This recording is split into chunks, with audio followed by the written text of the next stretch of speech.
Praise the lord, హల్లెలూయా. దేవుని నామానికి మహిమ కలుగును గాక. నేటి దేవుని మాట అనే శీర్షిక కోసం వేచి ఉన్న మీ అందరికీ కూడా యేసయ్య శక్తి కలిగిన నామములో మా ప్రేమ వందనాలు తెలియచేస్తూ ఉన్నాం. బాగున్నారా? దేవుని మహాకృప, ఆయన కనికరాన్ని బట్టి ప్రతిరోజు ఈ విధంగా మనం సజీవుల లెక్కలో ఉంచబడి, అంత మాత్రమే కాదు, దేవుని యొక్క వాక్యాన్ని వినడానికి దేవుడు ఎంతో దయ చూపిస్తూ ఉన్నాడు. ఆ గొప్ప దేవునికి మహిమ కలుగును గాక. మరి ఈరోజు నేటి దేవుని మాట అనే శీర్షికలో దేవుడు మనకి ఇవ్వబోతున్న మాటను ఒక్కసారి మనం చూద్దామా? ఒక్కసారి యోహాను సువార్త 6వ అధ్యాయము 11వ వచనం చదువుతూ ఉన్నాను. మీరు కూడా ఒక్కసారి చూడండి. యేసు ఆ రొట్టెలు పట్టుకొని కృతజ్ఞతాస్తులు చెల్లించి కూర్చున్న వారికి వడ్డించెను. అలాగున చేపలు కూడా వారికి ఇష్టమైనంత మట్టుకు వడ్డించెను అని యోహాను గ్రంథకర్త యేసు ప్రభు 5 రొట్టెలు 2 చిన్న చేపలని ఎంత అద్భుతంగా 5,000 మందికి పంచిపెట్టారో ఆ సన్నివేశాన్ని చాలా చక్కగా ఆయన వివరించారు. ఇక్కడ మనం చూస్తూ ఉన్నాం, యేసయ్యంట అరణ్యములో ఉన్నారు. అరణ్యములో ఉన్న ఆయన దగ్గరికి తిబెరియ సముద్రం దగ్గర ఆయన ఉంటే, ఆ దగ్గరికి అందరూ కూడా జన సమూహాలందరూ కూడా పరుగులు వచ్చారు. వచ్చి ఎందుకు వచ్చారు అంటే, ఆయన మాటల ద్వారా వాళ్ళు స్వస్థపడతారని, అంత మాత్రమే కదా, ఆయన మాటలు వింటూ ఉంటే వాళ్ళ జీవితాల్లో మేలు జరుగుతుందని ఆశ కలిగిన వారందరూ అక్కడికి వచ్చినట్లుగా మనం చూస్తూ ఉన్నాం. అదే యోహాను సువార్త 6వ అధ్యాయం 1వ వచనం నేను చదువుతూ ఉన్నాను. మీరు కూడా ఒక్కసారి చూడండి. చూద్దామా? అటు తరువాత యేసు తిబెరియ సముద్రము అనగా గలిలయ సముద్రము దాటి అద్దరికి వెళ్ళెను. రోగుల ఎడల ఆయన చేసిన సూచక క్రియలను చూచి బహుజనులు ఆయనను వెంబడించిరి. అప్పటికి ఆ దేవుడు అద్భుతాలు చేస్తూ ఉన్నారు గనుక యేసయ్య చేసిన అద్భుతాలకి ఇంకా ఆకర్షించబడి వాళ్ళందరూ యేసయ్యను వెతుక్కుంటూ ఆయన దగ్గరకు వచ్చినట్లుగా మనం చూస్తూ ఉన్నాం. మరి ఇంత జనసమూహము అప్పటికే వాళ్ళు వచ్చి 3 రోజులైందంట. వస్తే యేసుప్రభు అంటున్న మాట ఏంటి అంటే, 5వ వచనం నేను చదువుతూ ఉన్నాను. 6వ అధ్యాయము 5వ వచనం చదువుతూ ఉన్నాను. కాబట్టి యేసు కన్నులెత్తి బహుజనులు తన యొద్దకు వచ్చుట చూచి, వీరు భుజించుటకు ఎక్కడి నుండి రొట్టెలు కొని తెప్పింతుమని ఫిలిప్పును అడిగాడంట. ఆయన తన శిష్యుల్ని అడుగుతూ ఉన్నాడు. అక్కడ ఫిలిప్ ఉంటే, ఫిలిప్పు బేత్సయిదా వాడు గనుక, వాళ్ళున్న ప్రాంతము బేత్సయిదాకు దగ్గరగా ఉంది గనుక ఫిలిప్పును అడిగారట. ఇంతమంది జనసమూహం వస్తున్నారు కదా, వీళ్ళందరికీ రొట్టెలు ఎక్కడి నుంచి తీసుకొస్తాం అంటే, ఫిలిప్పు వెంటనే భయపడిపోయి, ఒకవేళ మా ఇల్లు దగ్గర కదా, అక్కడికి ఒకవేళ వెళ్ళమంటాడేమో, వీళ్ళందరికీ మేము భోజనాలు తయారు చేయాలేమో, ప్రిపేర్ చేయాలేమో అని కంగారు పడి దేవుడితో, యేసయ్యతో ఏమని మాట్లాడుతున్నాడంటే, 7వ వచనం చదువుతూ ఉన్నాను. అందుకు ఫిలిప్పు, వారిలో ప్రతి వాడును కొంచెం పుచ్చుకోవడానికైనా 200 దేనారముల రొట్టెలు కావాలి అని ఒక లెక్కల మాస్టర్ లాగా అప్పుడే లెక్కలేసేస్తున్నాడు. బాబా, ఇంతమందికి ఎక్కడ తీసుకొస్తాం అని ఆయన చాలా భయపడిపోతున్నాడు. ఇంతలో ఆంధ్రయ్య అక్కడే ఉన్నాడు. ఆంధ్రయ్య ఒక చిన్న పిల్లోడు దగ్గర 5 రొట్టెలు 2 చిన్న చేపలుంటే పట్టుకొని వచ్చి ఆ పిల్లోడిని తీసుకొని యేసయ్య దగ్గరికి వచ్చాడు. ఇక్కడ మీరు ఒక విషయం మనం ఆలోచించాలి. అదేంటి అంటే, మరి ఫిలిప్ ఏమో కంగారు పడిపోయాడు, ఆంధ్ర ఏమో అక్కడ అరణ్యంలో ఏం దొరుకుద్ది, అక్కడ ఏమీ దొరకవు కదా, రొట్టెలు దొరకవు, చేపలు దొరకవు కదా. మరి అలాంటి అరణ్య ప్రదేశంలో ఈయన ఆంధ్రయ్య ఒక చిన్న అబ్బాయి దగ్గరున్న 5 రొట్టెలు 2 చిన్న చేపలు పట్టుకున్న అబ్బాయిని పట్టుకొని యేసయ్యకు దగ్గరగా వచ్చి, అయ్యా, ఇదిగో ఇవి తప్ప ఇంకా ఎక్కడ ఏమీ లేవు అని చెప్పినట్టుగా మనం చూస్తూ ఉన్నాం. మరి అలాగెందుకు చేశాడు అంటే, ఆంధ్రయ్య అప్పటికే అద్భుతమైన కార్యాలు యేసు ప్రభు చేయడం, నీళ్లను ద్రాక్షరసంగా మార్చడం, ఆ అధికారి కుమారుణ్ణి బాగు చేయడం, ఇవన్నీ చూశాడు. వెంటనే అనుకున్నాడు, దీంతో కూడా ఆయన అద్భుతాలు చేయగలరు చేయగలడు అని ఒక విశ్వాసంతో యేసయ్య దగ్గరికి ఆ చిన్న అబ్బాయిని పట్టుకొని తీసుకొని వచ్చాడు. నిజమే, ఈ రోజున ప్రతి కుటుంబంలో ఇలాంటి విశ్వాస వీరులుంటే, విశ్వాసం కలిగినోళ్ళుంటే తప్పకుండా దేవుడు అక్కడ అద్భుతాన్ని జరిగిస్తారు. ఈ రోజున ఎలాంటి సూచక్రియలు కావాలో, ఎలాంటి అద్భుతాలు కావాలో మీ జీవితంలో జరగాలి అంటే, మీ కుటుంబంలో జరగాలి అంటే, మీ పిల్లల జీవితాల్లో జరగాలి అంటే అక్కడ విశ్వాసాన్ని ఆపరేట్ చేసేవాళ్ళు, విశ్వాసం కలిగిన వారు, నా దేవుడు చేస్తాడు, నా దేవుడికి అసాధ్యమైంది ఏదీ లేదు, అది అరణ్యమైనా, అది ఎండిపోయిన రొట్టెలైనా, అవి తక్కువేమన్నా దేవుడు ఏమైనా చేయగలడు అనే అంత విశ్వాసము గనుక ఉంటే మన దేవుడు అసాధ్యాలను కూడా సాధ్యం చేయగలిగిన శక్తి కలిగిన వాడు. అది గ్రహించిన వాడే ఆంద్రయ ఆ చిన్న అబ్బాయిని పట్టుకొని తీసుకొని వచ్చాడు. మరి ఈ రోజున దేవుడు మనల్ని కోరుకుంటూ ఉన్నాడు, మనం ఏ కుటుంబంలో అయితే ఉన్నామో విశ్వాసులంగా విశ్వాసాన్ని కలిగి ఉండాలి. ఆ విశ్వాసం ఎలాగొస్తుందో మనకు తెలుసు. వినుట వలన విశ్వాసం కలుగుద్ది, వినుట క్రీస్తుని గూర్చిన మాట వలన కలుగుద్ది అని లేఖనాలు తెలియచేస్తూ ఉన్నాయి. మరి ముసలమ్మ ముచ్చట్లు వింటూ ఉంటే మనకి విశ్వాసం రాదు, కానీ లోక సంబంధమైన విషయాలు వింటూ ఉంటే మనకు విశ్వాసము రాదు. కానీ యేసయ్య వాక్యం వింటూ ఉంటే, వాక్యాన్ని ధ్యానం చేస్తూ ఉంటే తప్పకుండా మన జీవితంలో విశ్వాసం రోజు రోజుకి ఎక్కువ అవడం ప్రారంభిస్తుంది. ఆంద్రియ చాలా మంచి విశ్వాసంతో ఆ చిన్న అబ్బాయిని పట్టుకొని యేసయ్య దగ్గరికి తీసుకొచ్చాడు. మరి ఆ చిన్న అబ్బాయి దగ్గర ఉన్న 5 రొట్టెలు 2 చిన్న చేపలు, మరి అప్పటికే వాళ్ళు వచ్చి 3 రోజులు అయిపోయింది కదా. మరి 3 రోజులు అయిపోతే అవి ఎండిపోయి ఉంటాయి. మరి అప్పటికే ఒకవేళ పాసి ఉన్నాయేమో మనకు తెలీదు. అవి కూడా ఎవల రొట్టెలు అంటే ఆ రోజుల్లో పేదవారు తినేవి. మరి ఒక పేదవాళ్ళు దగ్గర ఉన్న రొట్టెలు పట్టుకొని ఆ చిన్న అబ్బాయి కదా, ఆ చిన్న అబ్బాయి దగ్గర ఉన్నవి పేదవాళ్ళు మరి ఎప్పుడు చేసి ఉంటారో, ఎన్ని రోజుల ముందు ఒకవేళ యేసయ్య దగ్గరికి రావడానికి బయలుదేరి ఉంటారో మనకు తెలియదు కదా. మరి అప్పటికే పాసిపోయి ఉన్నాయో లేకపోతే అప్పటికే ఎండిపోయి ఉన్నాయో మనకు తెలియదు. అలాంటి ఆ పరిస్థితిలో ఉన్న ఆ మెటీరియల్ని, ఆ రొట్టెలను, ఆ చేపలను యేసయ్య పట్టుకున్నారంట. ఆ మాట ఇప్పుడు నేను చదివించాను. యేసు ఆ రొట్టెలు పట్టుకొని కృతజ్ఞతాస్తుతులు చెల్లించారు. ఆయన ఆకాశం వైపు చేతులెత్తి ఆ రొట్టెలు చేతిలో తీసుకొని ఆయన దేవునికి, తండ్రి అయిన దేవునికి వందనాలు చెల్లిస్తూ ఉన్నారు. ఏమండి, ఆ వందనాలు చెల్లించాలి అంటే, కృతజ్ఞతలు చెల్లించాలి అంటే ఏదైనా ఒక మంచి పదార్థం అయి ఉండాలి కదా. మనం ప్రార్థించిన విషయం జరిగితే, లేకపోతే మనం అనుకున్నది దేవుడు చేస్తే అప్పుడు మనసు నిండా కృతజ్ఞతలు వస్తాయి. అంతేగాని ఎండిపోయిన రొట్టెలు పట్టుకొని ఆయన దేవునికి వందనాలు చెల్లిస్తూ ఉన్నాడు అంటే, మనకున్న దానిలోనే దేవునికి మనం వందనాలు చెల్లించడం నేర్చుకోవాలి అనే విషయాన్ని ఈరోజు మనం నేర్చుకుంటూ ఉన్నాం.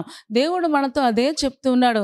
మనకున్నది కొంచెమైనా, మనకున్నది ఒకవేళ తక్కువగా ఉన్నా సరే, అది ఎలాంటి పరిస్థితి అయినా, ఒకవేళ కష్టాల మధ్యలో మనం ఉన్నా, అరణ్యం మధ్యలో ఉన్నా, ఒకవేళ మన దగ్గర ఏమీ లేకపోయినా మనకున్న దాన్ని బట్టే దేవునికి వందనాలు చెల్లించడం నేర్చుకోగలిగితే తప్పకుండా దేవుడు అసాధ్యాన్ని సుసాధ్యం చేస్తాడేమో అని నాకు అనిపిస్తుంది. ఈరోజున చాలాసార్లు మనుషులలో, ముఖ్యంగా విశ్వాసులలో కృతజ్ఞత అనేది తక్కువైపోతుంది. ఇంకా దేవుడు ఇంకా అది చేయలేదు కదా, నా ప్రార్థనకి ఇంకా జవాబు రాలేదు కదా, ఇంకా ఆ దేవుడు చేయలేందే, ఇంకా దేవుడికి ఏంటి వందనాలు చెప్తాం అని మనం అనుకుంటాం. కానీ ఆ ఎండిపోయిన రొట్టెలు పట్టుకొని ఆయన దేవునికి, తండ్రి అయిన దేవునికి కృతజ్ఞతాస్తుతులు చెల్లిస్తూ ఉన్నాడు. ఏమని చెల్లించుంటాడు? అయ్యా, నీవిచ్చిన ఈ కొంచెం పదార్థాలను బట్టి మీకు వందనాలను చెప్పుంటాడు.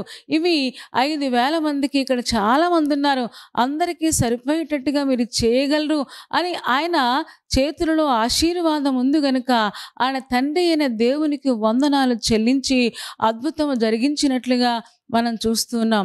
ఈ రోజున విశ్వాసులుగా దేవుడు మనకేది ఇస్తే, ఎంత ఇస్తే, మనకిచ్చిన దాన్ని బట్టే దేవునికి వందనాలు చెల్లించగలగాలి. అంటే మనస్సు నిండా కృతజ్ఞత ఉండాలి. ఎక్కడ కృతజ్ఞత ఉంటుందో అక్కడ ఆశీర్వాదం ఉంటుంది. అందుకనే తెస్సలోనికలకు రాసిన పత్రిక ఒక్కసారి మనం చూద్దామా? తెస్సలోనికలకు రాసిన మొదటి పత్రికలో అక్కడ పౌలు గారు చెబుతూ ఉంటారు. ఏమని చెబుతారంటే, మీరు కృతజ్ఞతాస్తుతులు చెల్లించండి, ఇది మీ విషయంలో దేవుని చిత్తము అని చెప్పడం మనం చూస్తూ ఉన్నాం. 1వ తెస్సలోనికీయులకు రాసిన పత్రిక 5వ అధ్యాయము 16వ వచనం, ప్రతి విషయమందును కృతజ్ఞతాస్తుతులు చెల్లించుడి అని భక్త పౌలు రాస్తూ ఉన్నారు. ప్రతి విషయంలో కూడా నష్టం జరిగినా, సమస్య వచ్చినా, కష్టం వచ్చినా, ఒకవేళ సంతోషమైనా, అది ఏ పరిస్థితి అయినా సరే దేవునికి వందనాలు చెల్లించడం మనం నేర్చుకోగలిగితే తప్పకుండా మన సమస్యల మధ్యలో ఉన్న, అరణ్యం మధ్యలో ఉన్న దేవుడు అద్భుతమైన కార్యాలు మన జీవితంలో జరిగిస్తాడు అనే విషయాన్ని మనం నేర్చుకుంటూ ఉన్నాం. రాను రాను ప్రజలలో కృతజ్ఞత అనేది తగ్గిపోతూ ఉంది. ఈ రోజున తల్లిదండ్రుల పట్ల పిల్లలకి కృతజ్ఞత లేకుండా అయిపోతూ ఉంది. ఈ రోజున చాలామంది చేసిన మేలు కూడా మరిచిపోతూ ఉన్నారు. ఈ రోజున దేవుడు మనతో అదే మాట్లాడుతూ ఉన్నాడు. కృతజ్ఞతాస్తుతులు చెల్లించండి అని చెబుతూ ఉన్నాడు. ఆయన ఎలాగైతే ఎండిపోయిన రొట్టెలు పట్టుకొని, ఎండిపోయిన చేపలు పట్టుకొని ఆ దేవునికి వందనాలు చెల్లించాడో, దేవుడు అద్భుతం అక్కడ జరిగించినట్టుగా మనం చూస్తూ ఉన్నాం. ఈ రోజున మనం కూడా కృతజ్ఞతాస్తుతులు చెల్లించవలసిన వారమైన, మనకున్న చిన్న జీవితాన్ని బట్టి చాలామంది అంటారు, ఏం జీవితమో, జీవితం అంతా కష్టాలమేమే, ఏం జీవితమో, ఆ జీవితం నిండా అనారోగ్యాలే, అన్నీ కష్టాలే అని ఉన్నదానిని తృణీకరిస్తారు. ఉన్నదానిని ఆ దేవుడేంటి ఇలా చేశాడని చాలామంది కృతజ్ఞతలు చెల్లించకపోగా దేవుని మీద ఆయాస పడుతూ ఉన్నారు. కానీ దేవుడు మనకిచ్చిన చిన్న జీవితాన్ని బట్టి, మనకిచ్చిన ఆ కొంచెం ఆరోగ్యాన్ని బట్టి, మనకిచ్చిన ఆ కొంచెం వెచ్చాలను బట్టి, మనకున్న ఆ కొంచెం పరిస్థితిని బట్టే దేవునికి వందనాలు చెల్లించగలిగితే అంచెలంచెలుగా దేవుడు మనల్ని దీవించే దేవుడై ఉన్నాడు. ఆ విషయాన్ని మనకి ఇక్కడ చెప్తూ ఉన్నాడు. ప్రతి విషయమందును కృతజ్ఞతాస్తుతులు చెల్లించండి, ఏ విషయం కూడా మర్చిపోవద్దు. చూద్దామా ఒక్కసారి అపోస్తల కార్యములు 27వ అధ్యాయంలో కూడా భక్త పౌలు గారు ఆయన తుఫాను మధ్యలో చిక్కుకున్నప్పుడు, ఏమండి, అలాంటి పరిస్థితుల మధ్యలో కూడా ఆ యేసు ప్రభు ఏదైతే చేశారో అదే ఈయన కూడా చేస్తున్నాడు. తుఫానులో చిక్కుకున్నారంట. 27వ అధ్యాయం 35వ వచనం చదువుతూ ఉన్నాను. ఈ మాటలు చెప్పి ఒక రొట్టె పట్టుకొని అందరి ఎదుట దేవునికి కృతజ్ఞతాస్తుతులు చెల్లించి దాన్ని విరిచి తినసాగెను అని మనం చదువుతూ ఉన్నాం. అవునండి, ఆ ఓడలో 276 మంది ఖైదీలు ఉన్నారు. పౌలు గారు ఏమంటే మిగతా వాళ్ళందరూ భయపడిపోతూ ఉంటే మిగతా వాళ్ళందరికీ ధైర్యం చెప్తూ ఉన్నాడు. వాళ్ళు వణికిపోతూ ఉన్నారు, టెన్షన్ అయిపోతూ ఉన్నారు. కానీ పౌలు గారు మాత్రమే చాలా ధైర్యంగా, చక్కగా ఆయన ఒక మంచి మాట చెబుతూ ఉన్నారు. వాళ్ళు తెచ్చుకున్న రొట్టెలు ఉన్నాయంట. అప్పటికే చాలా సరుకులు ఆ ఓడలో పడేశారు. మరి అన్నీ పడేసిన తుఫాను ఆగలేదు. కానీ ఆ రొట్టెలు ఉన్నాయి. ఆ రొట్టెలను పట్టుకొని ఒకవేళ ఎప్పుడు తెచ్చుకున్నారో, ఎలా తెచ్చుకున్నారో, మరి ఇప్పటికి తెచ్చుకుని ఎన్ని రోజులైందో, అవి కూడా ఎండిపోయిన రొట్టెలే. అవి పట్టుకున్నారంట. ఆయన పట్టుకొని కృతజ్ఞతాస్తుతులు చెల్లించి అందరితో చెప్తూ ఉన్నాడు, మీరెవ్వరూ భయపడాల్సిన పని లేదు, దేవుడు తప్పకుండా మనకు విడుదలిస్తారు అని దేవునికి వందనాలు చెప్తున్నాడు. సాధారణంగా తుఫానులో ఉంటే వందనాలు ఎలా వస్తాయి? ఏమండి, సమస్యలలో ఉంటే దేవునికి వందనాలు ఎలా చెప్పగలం? ఏమండి, కష్టాలలో ఉంటే, అనారోగ్యాలలో ఉంటే దేవునికి వందనాలు మనం చెప్పలేం కదా. కానీ పౌలు గారు మనకు నేర్పిస్తూ ఉన్నారు. అలాంటి పరిస్థితుల మధ్యలో కూడా దేవునికి కృతజ్ఞతాస్తుతులు చెల్లించి ఆ రొట్టె విరిచి అందరికీ పెట్టాడంట. తర్వాత వచ్చిన నేను చదువుతూ ఉన్నాను. అప్పుడు అందరూ ధైర్యము తెచ్చుకొని ఆహారము పుచ్చుకొనిరి. ఓడలో ఉన్న మేమందరము 276 అని చెబుతూ వారు తిని తృప్తి పొందిన తరువాత గోధుమలు సముద్రములో పారబోసి ఓడ తేలిక చేసిరి అని మనం నేర్చుకుంటూ ఉన్నాం. చూసారా ఎంత అద్భుతమైన విషయమో. ఏమంటే వాళ్ళందరూ తిన్నారంట. తిన్నాక వాళ్ళందరూ కూడా ధైర్యం తెచ్చుకున్నారంట. ఏమండి ఎప్పుడైతే ఈయన ప్రార్థన చేసి దేవుడికి వందనాలు చెప్పాడో, నేను అనుకుంటాను ఆ తుఫానులోనికి లేకపోతే ఆ ఓడలోనికి విశ్వాసి అయిన పౌలు ఉన్నారు కాబట్టి దేవుడే నేరుగా ఆ స్థలంలోకి దిగి వచ్చాడు. ఏమంటే దేవుడు ఎక్కడుంటే అక్కడ ప్రాణాలు ధైర్యంతో నింపబడి ఉంటాయి కదా. అప్పుడు అందరికీ ఏమొచ్చింది అంటే ధైర్యం వచ్చిందంట. చూద్దామా ఒక్కసారి 44వ వచనం చదువుతూ ఉన్నాను. కడమ వారిలో కొందరు పలకల మీదను కొందరు ఓడ చెక్కల మీదను పోవలనని ఆజ్ఞాపించను. ఇలాగూ అందరూ తప్పించుకొని దరి చేరిరి అని మనం చదువుతూ ఉన్నాం. ఎంత అద్భుతమైన విషయమో కదా. ఎక్కడ కృతజ్ఞతలు మనం చెల్లిస్తామో, దరి దూరంగా ఉన్నా సరే, ఒకవేళ మన చుట్టూ ఉన్న పరిస్థితులు మూసుకొని పోయినట్టుగా అనిపించినా సరే, మనం నమ్మిన దేవుడు మనల్ని దరి చేర్చడానికి శక్తి కలిగిన దేవుడై ఉన్నాడు. చూసారా, అప్పటి వరకు భయంతో ఉన్నారు, టెన్షన్తో ఉన్నారు. ఎప్పుడైతే ఈయన ఆ రొట్టెలు పట్టుకొని యేసయ్యకు వందనాలు చెల్లించాడో, కృతజ్ఞతలు చెల్లించాడో, ఎక్కడ కృతజ్ఞతలు ఉంటాయో అక్కడ ధైర్యపరిచే ఆత్మ దేవుడు కుమ్మరిస్తాడు. ఏమంటే అప్పటి వరకు ధైర్యం చెడిపోయి ఉన్నారు. ఎప్పుడైతే వందనాలు చెప్పాడో వెంటనే ఆ ప్రదేశం అంతా కూడా ధైర్యపరిచే ఆత్మతో నింపబడిపోయింది. వాళ్ళకి ధైర్యం వచ్చేసింది. మేము ఏదోలాగన ఈదుకొని వెళ్ళిపోగలం. ఎందుకంటే కృంగి ఉన్న వాళ్ళు సముద్రాన్ని ఈదలేరు కదా. మనసు కృంగిపోయి ఉంటే ఏ పని సక్సెస్ఫుల్గా వాళ్ళు చేయలేరు కదా. కానీ కృంగిపోయిన వారు ఎక్కడ కృతజ్ఞతలు ఉంటాయో వాళ్ళ ధైర్యపరిచే ఆత్మతో దేవుడు నింపాడంట. వాళ్ళు పుచ్చుకున్నారంట. వెంటనే చెప్పారు ఈదుకొని వెళ్ళిపోండి అంటే వాళ్ళందరూ కూడా ఈదుకొని వెళ్ళిపోయారు. అక్కడ మనం నేర్చుకుంటూ ఉన్నాం. వారందరూ కూడా ఈలాగున అందరూ కూడా దరి చేరారు అని మనం చదువుతూ ఉన్నాం. ఎంత అద్భుతమైన విషయమో కదా. ఏమండి మనం దరి చేరాలి అంటే, మన గట్టు చేరాలి అంటే, మన సమస్యల నుంచి మనం ఒక మెట్టుకు రావాలి అంటే, గట్టుకి రావాలి అంటే తప్పకుండా మనకున్న దాన్ని బట్టి, మనకు దేవుడు ఎంత ఇస్తే అంత, ఏది ఉంటే అది, మన చిన్న జీవితాన్ని బట్టి, ఒకవేళ అనారోగ్యాలు ఉన్నా పర్వాలా, కష్టాలున్నా పర్వాలా, వాటన్నిటి మధ్యలో దేవునికి కృతజ్ఞతాస్తులు చెల్లించగలిగితే, కృతజ్ఞతలు ఎక్కడుంటాయో దేవుడు అక్కడ మనసును ధైర్యంతో నింపుతాడు. అక్కడ దేవుడు అద్భుతం చేస్తాడు. ఏమంటే ఎంత అద్భుతం జరిగించాడంటే వాళ్ళకి అసలు బయటికి వెళ్తామన్న ఆలోచన కూడా లేదు. కనీసం ఆకాశంలో నక్షత్రం కనిపించలా, సూర్యుడు కనిపించలా, చంద్రుడు కనిపించలా. కానీ అలాంటి పరిస్థితుల మధ్యలో వాళ్ళైతే అనుకున్నారు ఇంకా మా జీవితం ఇంతే, ఇలా మునిగిపోయి చచ్చిపోతాం అనుకున్నారు. కానీ దేవుడు వాళ్ళని దరి చేర్చాడు. ఏమండి అరణ్యంలో ఆహారం దొరకదు అనుకున్నారు. ఫిలిప్ అలాగే అనుకున్నాడు.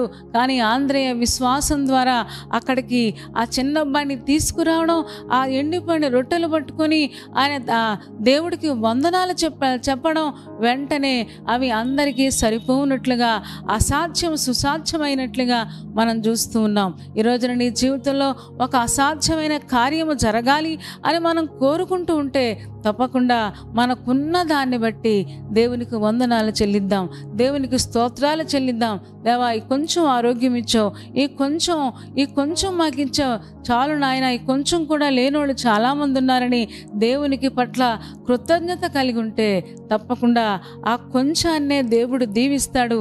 అంచెలంచెలుగా పైనుంచి ఆశీర్వాదాలు మన జీవితంలో ఆయన కుమ్మరిస్తాడు. మరి అలాంటి మంచి మనసు దేవుడు మనందరికీ దయచేయునుగాక. తలలు వంచండి, కళ్ళు మూసుకోండి, చిన్న మాట ప్రార్థన చేద్దాం. పరిశుద్ధుడా, ప్రేమ కలిగిన మా తండ్రి, నీ పాదాలకు వందనాలు స్తోత్రాలు చెల్లిస్తూ ఉన్నాం. నువ్వెంత మంచి దేవుడవు, ఎంత ప్రేమ కలిగిన దేవుడవు నాయన తండ్రి. ఈరోజు మీరు మాతో సెలవిచ్చిన ఈ మంచి మాట కోసం మీకు వందనాలు. ప్రతి విషయంలో కూడా దేవునికి కృతజ్ఞతాస్తులు చెల్లించండి, ఇది మీ విషయంలో దేవుని చిత్తము అని మీరు చెప్పారు కదా నాన్న. అరణ్య ప్రాంతంలో నాన్న తండ్రి చాలా లెక్కకు తక్కువగా ఉన్న ఆ రొట్టెలను పట్టుకొని నాయన మీరు ఎలాగైతే వందనాలు చెప్పారో తండ్రి అనే దేవునికి కృతజ్ఞతలు చెల్లించారో మేము కూడా మా చిన్న జీవితాన్ని బట్టి మాకున్న ప్రతి పరిస్థితిని బట్టి అది కష్టమైన సంతోషమైన అనారోగ్యమైన బాధ అయినా మరి ఇంకేది అయినా వందనాలు చెప్పడం నాయన కృతజ్ఞతలు చెల్లించడం మాకు నేర్పించుము తండ్రి. ఆ కృతజ్ఞతలు మాత్రమే మా మనస్సు నిండా ధైర్యాన్ని కలిగిస్తాయని, కృతజ్ఞతలు చెల్లించడం ద్వారా మాత్రమే తండ్రి మేము క్షేమంగా ఆ పరిస్థితి నుంచి దరికి చేరగలమని ఈరోజు మీరు మాతో సెలవిచ్చినందుకు వందనాలు. అలాంటి మంచి మనసు మాకు దయచేయమని నీ కృపకు మమ్మల్ని మేము అప్పగించుకుంటూ ఉన్నాం. చేరువచ్చిన ఒక్కొక్క విశ్వాసిని దీవించుము. పెళ్లి రోజు పుట్టినరోజు జరుపుకుంటున్న వారిని నిండారులుగా మీరు దీవించండి నాయన. ఎగ్జామ్స్ రాస్తున్న వారికి, అలాగే ఇంటర్వ్యూకి వెళుతున్న వారికి దేవా సహాయం చేయండి, తోడుగా నిలబడండి నాయన. వాళ్ళ టార్గెట్ వారు రీచ్ అవ్వడానికి సహాయం చేయము. బలహీనంగా ఉన్నవారిని మీరు ముట్టండి నాయన, తాకండి, స్వస్థపరచండి. ప్రయాణాలు పెట్టుకున్న వారికి ప్రయాణంలో తోడుగా ఉండి నాయన ప్రయాణం సఫలం చేయండి నాయన. నీ కృపకు అప్పగించుకుంటూ రేపటి దినం కోసం మమ్మల్ని సిద్ధపరచుమని యేసయ్య శక్తి కలిగిన నామములో ప్రార్థించి వేడుకొంచున్నాము తండ్రి. ఆమెన్ చెప్పారు కదా అందరూ. చాలా సంతోషం. చాలా ఓపికగా శ్రద్ధగా దేవుని యొక్క వాక్యాన్ని మీరు వింటూ ఉన్నారు. మిమ్మల్ని బట్టి మేము సంతోషిస్తూ ఉన్నాం. కార్యక్రమం మీకు నచ్చితే లైక్ చేయండి, షేర్ చేయండి, కామెంట్ కూడా పెట్టండి. అంత మాత్రమే కాదు, ఇంకా ఈ ఛానల్ని సబ్స్క్రైబ్ చేసుకోకపోతే డాక్టర్ స్పర్జన్ యూట్యూబ్ ఛానల్ని సబ్స్క్రైబ్ చేసుకోండి. తద్వారా నోటిఫికేషన్స్ అన్నీ మీకు వస్తాయి. మా కార్యక్రమాలన్నీ మీరు చూడొచ్చు. సరేనా అండి? దేవుని చిత్తమైతే మరలా రేపు ఉదయం మళ్ళీ కలుసుకుందాం. అప్పటి వరకు దేవుని మహాకృప మనందరికీ తోడే ఉండును గాక. ఆమేన్.